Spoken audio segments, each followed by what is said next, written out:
कांग्रेस हमेशा रही है, कांग्रेस का अध्यक्ष रहा है। यदि जलियांवाला बाग में कुछ नहीं हुआ है तो कांग्रेस दोषी है। आप अपने दोस्त को सरकार के ऊपर नहीं ला सकते हो। मेरे कहने का मतलब केवल इतना ही है कि कांग्रेस ने जो शहीद हुए, शंभवी जी का नाम लिया है मैंने, शंभवी जी बोले। धन्यवाद आप लिखित में दे दीजिए। धन्यवाद सभापति महोदय, आपने इतने गंभीर विषय पर बात सुन लीजिए, इतने गंभीर विषय पर बोलने का अवसर दिया। प्लीज। इस मौके पर हम आभार व्यक्त करेंगे हमारे पार्टी के राष्ट्रीय अध्यक्ष श्री चिराग पासवान जी का, क्योंकि दोनों तरफ से देख रहे हैं कि बहुत कद्दावर, बहुत सीनियर नेता संविधान के चर्चे पर बोल रहे हैं, पर एक पहली बार जीत कर आई हुई महिला युवा सांसद को संविधान के चर्चे पर बोलने का मौका दिया। इसके लिए हम हमारे राष्ट्रीय अध्यक्ष श्री चिराग पासवान जी के आभारी हैं।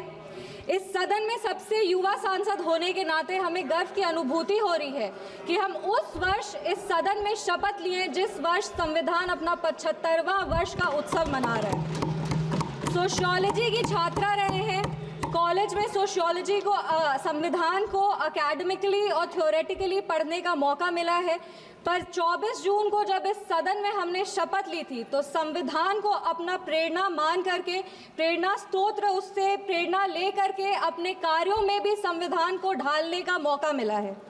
महात्मा गांधी जी ने भारत के संविधान के विषय में 1931 में कहा था, I shall strive for a constitution which will release India from thraldom and patronage.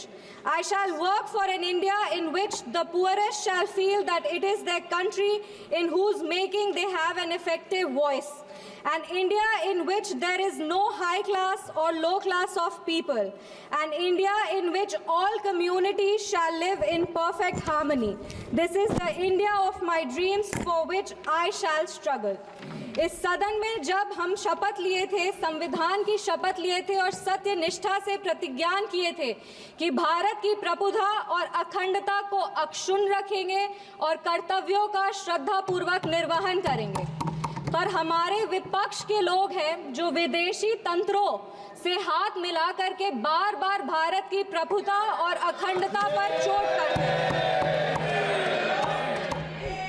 एक तरफ जहां मोदी जी की कार्यकाल में एफडीआई बढ़ा है, जो फॉरेन डायरेक्ट इन्वेस्टमेंट है, वहीं पे इतने ही वर्षों में कांग्रेस का एसडीआई जरूर बढ़ गया। अब एस उसमें क्या है, उसका नाम लेंगे तो हल्ला हंगामा हो जाएगा, इसीलिए आप लोग खुद ही समझ जाइएगा।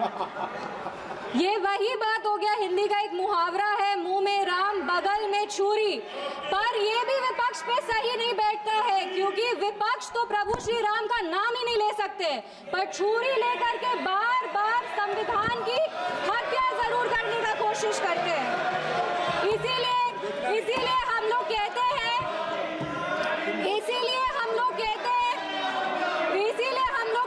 कि संविधान नेता के हाथ में नहीं, संविधान नेता के दिल में होना चाहिए। एक उदाहरण देते हैं, 2008 में इसी सदन में ट्रस्ट वोट के लिए कैश फॉर वोट स्कैम किया गया था और लोकतंत्र का गला घोटने का कोशिश किया गया था। आपातकाल इमरजेंसी के में जिस तरह से संविधान का चीरहरण हुआ था वो हम सब ने देखा था, और हम तो बिहार की बेटी हैं। बिहार के एक पुत्र थे जयप्रकाश नारायण जी, जिन्होंने इसी दिल्ली में रामलीला मैदान में राष्ट्रकवि रामधारी सिंह दिनकर की एक कविता पढ़ी थी, सिंहासन खाली करो कि जनता आती है। उसने कांग्रेस की जड़ों को हिला दिया था और भारत में एक नई क्रांति का आह्वान किया था। आज जब हम संविधान के 75वें वर्ष का उत्सव मना रहे हैं तो हम नमन करते हैं संविधान के निर्माता डॉक्टर बाबा साहब भीमराव अंबेडकर जी का, जिन्होंने अपनी पूरे जीवन की सीख को इस संविधान के निर्माण में लगा दिया। लेकिन कांग्रेस ने उनका अपमान करने से वो कभी नहीं चूके।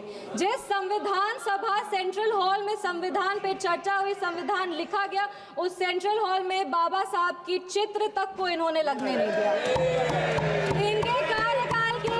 इनके कार्यकाल के 2 प्रधानमंत्री ने खुद भारत रत्न लिया सर मैम, लेकिन बाबा साहब को भारत रत्न नहीं देने दिया। मैं नमन करती हूँ उन सभी संविधान सभा के सदस्यों का जिन्होंने 2 साल 11 महीने और 17 दिन में इस संविधान को आकार दिया। बिहार के इस देश के पहले राष्ट्रपति और संविधान सभा के अध्यक्ष डॉक्टर राजेंद्र प्रसाद जी का और संविधान सभा के सबसे पहले अध्यक्ष सच्चिदानंद सिन्हा जी का, जिन्होंने मिल करके इस संविधान के निर्माण में अपनी पूरी जीवन लगा दी। संविधान, विपक्ष को कहना चाहेंगे, संविधान सिर्फ आर्टिकल्स और प्रिंसिपल्स नहीं है, ये एक ग्रंथ है, ये आम आदमी का भरोसा है, ये आम आदमी की आस है, ये इस देश के नागरिक को वो महसूस कराता है कि वो स्वतंत्र है, सशक्त है और सुरक्षित भी है। इस संविधान की ताकत ही है कि आज इस 25 साल की युवा महिला सांसद इस सदन में महिलाओं की आवाज बनी है। ये संविधान की ताकत है कि इस देश के सबसे उच्च पद पर एक आदिवासी समुदाय की महिला विराजमान है। ये संविधान की ताकत है कि हमारे प्रधानमंत्री एक गरीब परिवार के सदस्य हैं और इस संविधान की ही ताकत है कि जननायक कर्पूरी ठाकुर जैसे व्यक्ति जो एक पिछड़े वर्ग से आते थे, वो बिहार प्रदेश जैसे राज्य के मुख्यमंत्री बने। पर अब जब बिहार की बात कर रहे हैं तो हम जरूर इस सदन के संज्ञान में लाएंगे कि विपक्ष दल का एक शासन आया था जब बिहार में जंगल राज आ गया था। उस जंगल राज में हर वो कार्य हुआ, उस जंगल राज में हर वो कार्य हुआ जो संविधान का उल्लंघन था, संविधान के निर्माताओं के विचारों का उल्लंघन था। बिहार उस समय दंगों और अपहरण का गढ़ बन गया था। हम आभार व्यक्त करेंगे हमारे यशस्वी प्रधानमंत्री श्री नरेंद्र मोदी जी का, हमारे माननीय मुख्यमंत्री श्री नीतीश कुमार जी का और हमारे पार्टी के राष्ट्रीय अध्यक्ष श्री चिराग पासवान जी का, जिनके अथक प्रयासों की वजह से आज संविधान के उसूल बिहार में कायम है। विपक्ष के साथियों ने अपने भाषण में हमें आरक्षण विरोधी कहा, संविधान विरोधी कहा, हमें देश विरोधी कहा, लेकिन इन्हीं के 3 प्रधानमंत्रियों का जो वाक्य है वो इस सदन में हम पेश करना चाहेंगे। सबसे पहले जवाहरलाल नेहरू जी ने 1961 में लिखा था, I do not like reservation in any form, especially reservation in jobs. I am against any such step that promotes inefficiency and takes us towards mediocrity.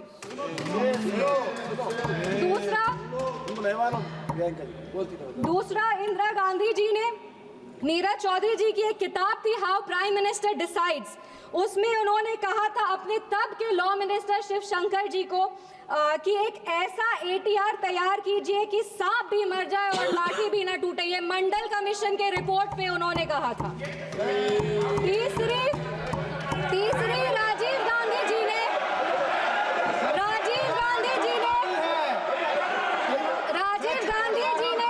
एक इंटरव्यू में आलोक मेहता को कहा था मार्च 1985 में, no promotion of. Rajiv Gandhi ji ने एक interview में journalist Alok Mehta को कहा था मार्च 1985 में कि no promotion of idiots in the name of reservation, and that promoting idiots in the name of reservation would harm the entire country. ये इनके 3 प्रधानमंत्री थे और देश 37 साल इनके प्रतिनिधित्व में था और इन्हें लगता था कि आरक्षण से इस देश में सेकेंड ग्रेड सिटीजन आते हैं। कांग्रेस को माफी मांगनी चाहिए इस पर। आप बात करते हैं सेक्युलरिज्म की, तो एक आंकड़ा भी पेश करेंगे। जवाहरलाल नेहरू जी के कार्यकाल में 16 राज्यों में 243 सांप्रदायिक दंगे हुए। इंदिरा गांधी जी की कार्यकाल में 15 राज्यों में 337 सांप्रदायिक दंगे हुए और राजीव गांधी जी के कार्यकाल में 16 राज्यों में 291 सांप्रदायिक दंगे हुए। ये कैसा सेक्युलरिज्म का परिभाषा है, हमें तो समझ नहीं आता। एक और बात कहेंगे, कहानी सुनाएंगे। 1984 में जब सिख रायट हो रहा था, 1984 में जब सिख रायट हो रहा था तो एक सिख समुदाय के व्यक्ति एक दलित नेता के घर में रक्षा पाने के लिए गए थे, एक पनाह मांगने गए थे। उस दलित नेता के घर को जला दिया गया था। वो दलित नेता कोई और नहीं, हमारे पार्टी के संस्थापक श्रद्धेय रामविलास पासवान जी थे, जिनके घर को 1984 में जला दिया गया था। अब बात करते हैं संविधान की और सेंटर स्टेट रिलेशन की, तो बता दें कि इंदिरा गांधी जी की कार्यकाल में 11 साल में में 35 बार राष्ट्रपति शासन लगाया गया। एक महिला, एक युवा और एक दलित सांसद होने के नाते हमें गर्व होता है कि हमारी सरकार एक ऐसी सरकार है जिसने संविधान के उसूल को अटल रखा है। हमारी सरकार ने संविधान को मजबूत करने का काम किया है। एक सेकंड 2 मिनट बस खत्म करें। पिछड़े आयोग को संवैधानिक दर्जा हमारी सरकार ने दिया। पिछड़े वर्ग से आर्थिक रूप से कमजोर जो व्यक्ति आते हैं उनको आरक्षण हमारी सरकार ने दिया। इनके पास महिला प्रधानमंत्री थी पर हमारे प्रधानमंत्री ने नारी शक्ति वंदन अधिनियम ला करके 33% आरक्षण दे करके महिलाओं के आवाज को अगर मजबूती किसी ने दी है तो वो हमारे यशस्वी प्रधानमंत्री श्री नरेंद्र मोदी जी। एक मिनट, एनडीए की सरकार ने बिहार में हमारे प्रधानमंत्री, हमारे माननीय मुख्यमंत्री श्री नीतीश कुमार जी और हमारे पार्टी के राष्ट्रीय अध्यक्ष श्री चिराग पासवान जी के नेतृत्व में संविधान के सभी प्रावधानों को मजबूती से वापस लाए हैं और यही प्रयास करते हैं कि संविधान को अपना प्रेरणा मानकर योजनाएं बनाए जो हर वो नागरिक तक पहुंचे जो जरूरतमंद है।